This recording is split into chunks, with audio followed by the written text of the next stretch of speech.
I consider myself to have two practices. One of them is a movement practice based in Taoist philosophy, and the other is writing. I grew up culturally in an environment that didn't touch and was also very explicit about women not dancing, not in a kind of formal not dancing way, but you weren't supposed to do it as a way of enjoyment and enlightenment. You're supposed to do it to find yourself a man. I was always doing some kind of sport for a long time, squash and running and tennis and that kind of stuff. And then when I hit my 40s, I realized that I couldn't do that anymore because I was damaging my body. And I really had absolutely no idea what a body was, really. I didn't really think of my body as being anything very interesting. I started taking a class in Chinese physical culture in the town that I lived in. And I kept on going for about 2-3 years when I finally transitioned into the larger classes. There was a very interesting teacher in Leeds at the time. And we didn't learn any quote unquote Taoist philosophy. We just learned basic Qigong rather than Tai Chi. We did learn the Tai Chi form and a Li Chi form and a sword form and a saber form and a stick form and a silk form and all those forms. But we were primarily working on the underpinning of all of those things. We were working on Dao Yin breathing, which I only know very little about really, but it's huge. It's about connecting breath to your meridians and to your organs and then outside of you, and which are like movement sequences which coordinate your breath with your movement with your energy. And Qigong, Qi activation exercises, which are about learning how to direct your energy into particular parts of your body. I'm very interested in the ambiguous, not the ambivalent. Very interested in allegory, very interested in all those things that really have no linear logic to them. But on the other hand, I trained in Western scholastic methodologies, and so I was very good at being rational if I had to be. But that meant that for me, a lot of what was going on was very new. And if it had been articulated into words, I would have completely stopped and gone away from it because it wouldn't have made sense. But it was never articulated in words. I learned in a completely silent system. So your body was just doing things for you and with you, which you gradually became more and more attuned to and more aware of, and more in tune with, and more resonant with. We're talking about a very long process here. I gradually became more and more aware of the kind of somatic entanglements. Then when I was at Davis, there had been an extremely interesting teacher here called James Capp at Davis, who died of a brain tumor in about 2008, something like that. And I arrived in 2003, and he'd been teaching in the department. And then he stopped teaching in the department. I applied to teach in that area because he was no longer there. I was really doing it to keep myself in contact with what I had been learning. I used to teach lots of forms and lots of ways of learning touch because at Davis, there's so many people who come from cultures that don't touch. And I totally get this because that's the culture I came from. In a way, to have structures for touching is very important for them. I kept on teaching the kind of very formal structures that I had acquired from various different teachers, because the structure gives you a sense of safety for doing something as radical as touching. And it gives you guidelines that have been around for, in some cases, thousands of years. But I would say that somewhere around 10 to 15 years after I started doing all this, I really started reading a lot. We'd always been told not to read anything because it was filled with all sorts of mistakes and all that kind of stuff, because it was written in some cases over 2,000 years ago for a completely different context. So you read it for what it is that you can benefit from, what will nurture you, right? And one of the first things I noticed was that a lot of the really early texts that were attributed mainly to Lao Tzu, but also Zhuangzi, are written at the same time as Plato is writing, and they have a lot in common with some of Plato's writings. And so I got really interested in that. And the book that I always return to, that is supposedly by Plato, but we're not really sure, is The Phaedrus. And The Phaedrus talks about different kinds of love: abusive love, exchange love, philosophical love. Basically, abusive love is where you manipulate the person that you say that you love so you get everything out of them. Exchange love is like a transaction. Philosophical love in the Phaedrus is presented as a way of seeing the beauty in the other person, partly because they remind you of yourself. And I always thought I didn't like that. But in the second half of the Phaedrus, which nobody ever reads, there's this really interesting account of the fourth kind of love. And the fourth kind of love is something that I fell in love with. The fourth kind of love is focused around trying to account for why writing and death are similar. And if we leave that aside for a moment, the way that the writer, supposedly Plato, follows this up is by suggesting that a doctor who works with a person basically to keep them healthy, a very Asian model of medicine, rather than deal what was wrong with them, who is not trying to fix things, but providing an environment in which they can grow in the most appropriate and healthy way, is a really good example of that kind of love. And the other example he gives is of a gardener, somebody who works with the soil, possibly plants the seeds, but in a way they're nurturing. They can't tell the plant how to grow. No, the plant is not them. The key thing he was getting at was the idea of the gardener providing a nurturing environment, which they were part of. The doctor and the person that they're working with and the environment are not really distinguishable from one another. And this resonated with me hugely with the Taoist concept that, whatever you as a person do is both part of contributing to and drawing from everything around you. One of the things that people say when they want to dismiss Taoism, they say it's very selfish. I don't think people understand that it's not that you are doing something to benefit yourself only, but that if you can be kind to yourself, if you can recognize your value, if you can be appropriate, then you are not just helping yourself, you're helping everybody around you, and you're helping everything around you. The lived experience of it is a kind of morphing into everything around you. That you find in a lot of those early Taoist texts written at about the same time as Plato. And you find that in the gardener and the doctor. I know that analogies can be dangerous, but analogies are also very helpful. I find it very useful when thinking about writing. And I certainly think it has helped me enormously in my movement practice. There's a line in Lao Tzu's guidelines where he says something like the best ruler of a country wants to make sure that his people or her people understand that they are ignorant. And most people these days in the West read that as a benevolent dictator trying to keep people ignorant and stupid.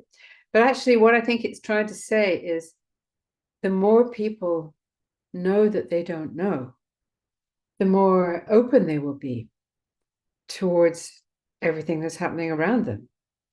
And I think that the word ignorant there is taken in the wrong way.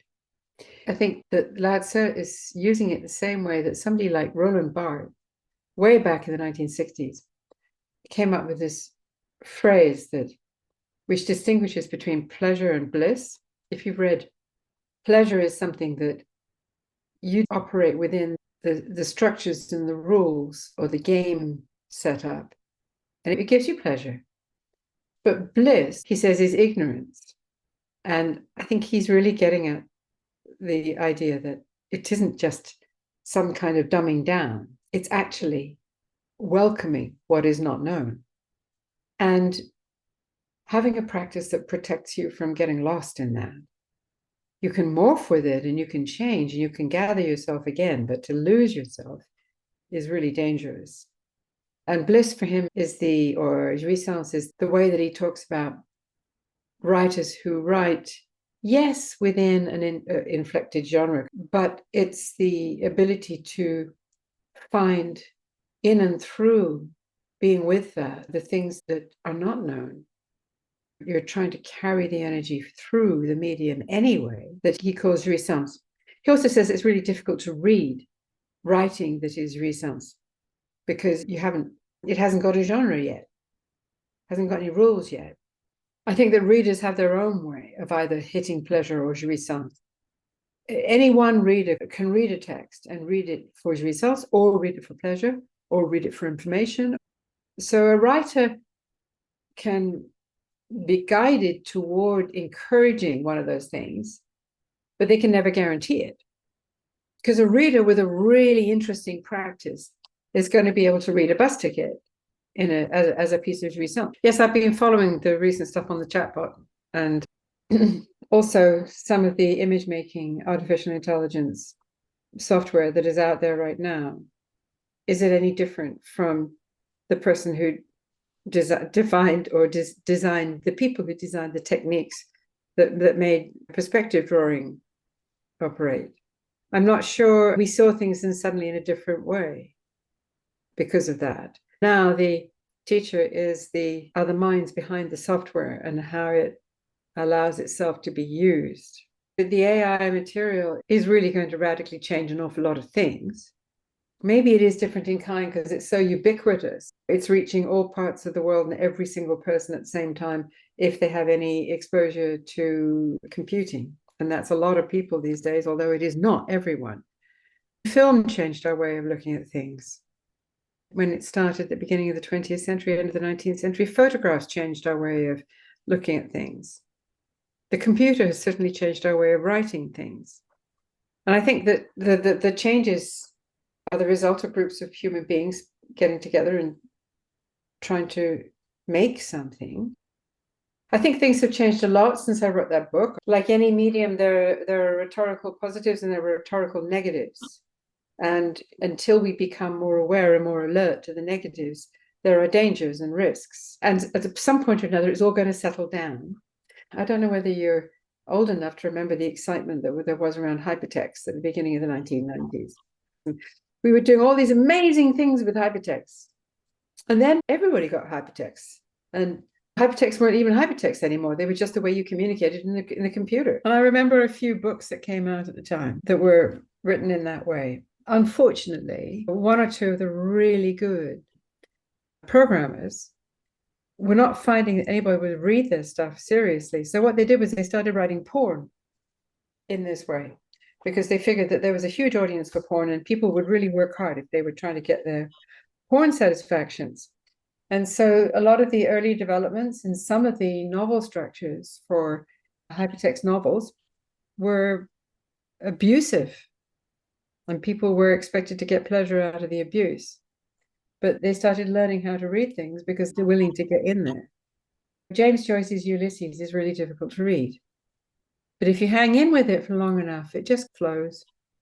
If you read a poem by Keats from the early 19th century, it may make no sense whatsoever to you. But if you hang in there, it might. If you read a poem by somebody from a different part of the world with a different cultural background and different skin color, different gender than you, what they write may be really difficult to read. But if you have reason enough to go back and open to it, you can find in it what is going to be nurturing for you. You have to learn how to do it. I think the thing with AI is that when you get a piece of software that sort of teaches you about its pros and cons at the same time as it allows you to do a certain kind of thing. In other words, it foregrounds its structure and methodology at the same time as it's allowing you to engage with it. Then you've got a really ethically responsible piece of work. When I was writing, people who did artificial intelligence were all incredibly privileged, highly educated, normally white men, Euro-American complex to some extent in India and China, Japan, places like that. Whereas now, it's a bit like somebody taking a film on their iPhone, and film has been demystified, but also made more exciting because of that. And I think the same thing is happening to AI. When new technologies have come in the past that have perfected some kind of performative medium, when they're there initially, like the hypertext, for a number of years, they are extraordinarily uplifting. The adrenaline rushes, and you are following the new pathways of energy and sometimes overwhelmed by them. But after a while, the technology and the responses to their technology flatten out. I don't know whether that'll happen with the AI stuff. In most other cases of new technologies, the excitement in them flattens out. And actually, one of the roles of a critic is to re-engage, to, in a sense, bring that flattened experience back into a kind of energy flow, maybe more appropriate for the historical or social context that you happen to be in. But yes, these things can open us up to things that we haven't thought about before, that we didn't know. Are these things that we don't know yet? Are these things that we don't know because we just don't live in the right system? Are these things that we don't know because they would destroy the system that we're in, and therefore we're almost subliminally, intentionally erasing them or ignoring them? Or are these things that we welcome the fact that we just don't know, and we never can? Now, those are all different kinds of don't knows. So the AIs may produce things that I don't know. If I got together with the people who would make the software, would they have produced it? Would they show me how to do it? What's it doing to you? Where's the energy in it? Is it tapping into something that resonates with the energy in your body? Is that something that you have practiced to be aware of in the software that you're dealing with or not? You know how some people who don't know anything about art go into an art gallery and say, I don't know what it's about, but I like it. Or I don't know what it's about, but I don't like it. To some extent, all audiences have practices. And those practices are going to make the AI things really amazing or actually crap. I don't think there's any guarantee. I think they will change the way people do a lot of things. And that'll have a knock-on effect on jobs and employment and all sorts of other stuff. The more the structure of what it is that you're dealing with is encouraging you to forget, the more problematic the experience can be. If you choose to forget, which a lot of us don't, we just do it because that's how we operate our lives, then I think that's different. But when we're being put into a position where the forgetfulness is being encouraged as a way of erasing or obscuring or hiding or ignoring, it's feeding into all those things that operate in the sociosituated. Because I think if you've got AI in the sociosituated, then you are dealing with things that there is no discursive vocabulary for. And it could be that what happens in the sociosituated is more focus on the how the software is working than what it produces. Is identity tied to the operational life of an individual within a discursive world, or is it tied to something that is more communally working within a socio-situated? Or is it even tied to a kind of radical sense of selfhood that is continually dissolving and gathering and dissolving and gathering, or morphing and gathering and morphing and gathering? What kind of an identity transformation is operating? Identity is a big word that is largely used these days to talk about sociocultural discursive ways in which we are recognizable to each other within a hegemonic political system, right? So if you want it to do something else, you're going to have to be a bit more descriptive, pointed, detailed about what you mean by identity transformation. In other words, are you talking about identity transformation that might happen in a really crude way of somebody who's trying to pass? Or are you talking about an identity transformation that occurs between the way that an individual operates in discourse and the way that a person's, there's loads of words for it. Lepecki would call it singularity. Some people would call it intersectional self. Some people would call it infra-individual, whatever it is, operating in an alongside world. That transformation is very different from the identity transformation that might occur within a discourse. It is an awful lot of cultural studies work which is the reason for having cultural studies is because it's discursive. It analyzes discourse. It tries to figure out where the power locations are and all the rest of it. Whereas I think performance studies can do that, and a lot of it does. But performance studies also takes you to a place you are trying to look at and trying to engage with energies that really don't necessarily even emerge into discourse. And energy is a word that a lot of people don't like people using. I've been criticized for using it a lot because it's so vague in some way. What I've been doing more recently and increasingly over the last 4 or 5 years is thinking about energy flow. There was always this place that you would hope that you would end up in the various systems that I've worked in, that you would end up doing what they call the Daoist dance, where you just merge with the energy, you morph with the energies around you. You can, in a sense, visualize it most concretely by dancing with someone else. But you can do it with trees, you can do it with rocks, you can do it with whatever. You can do it with the air. If you do it in water, you can see it. In the air, you can't see it so well. The last 4 or 5 years, I've just got more and more interested in thinking about the underlying practices of attention, all those things that encourage us to open and gather and feel and embody. You can do things like chi activation exercises, where you can practice putting your chi into your arm. That's a classic one in acting schools in the East, not in the West. And you can, you just begin by doing those things as exercises, and they gradually become embedded in your body in a way that is a bit more foregrounded. So the thing about the artificial intelligence, I would probably want to approach it the same way. And that's why I've said a couple of times, where is the energy in it? And you've got to have if you've got a dance background, or if you've got any kind of performativity background, you understand about energy. You understand about that moment when you suddenly get a flow. You think, yes, that movement is the one I want to do again, or I've finished making this pot. Any AI thing is not just a piece of dead material doing something. It's the summary of loads and loads of people getting together. I don't know how much of this is connected to the way that individuals in Euro-American philosophical terms are usually much more discrete than they are in many other cultures.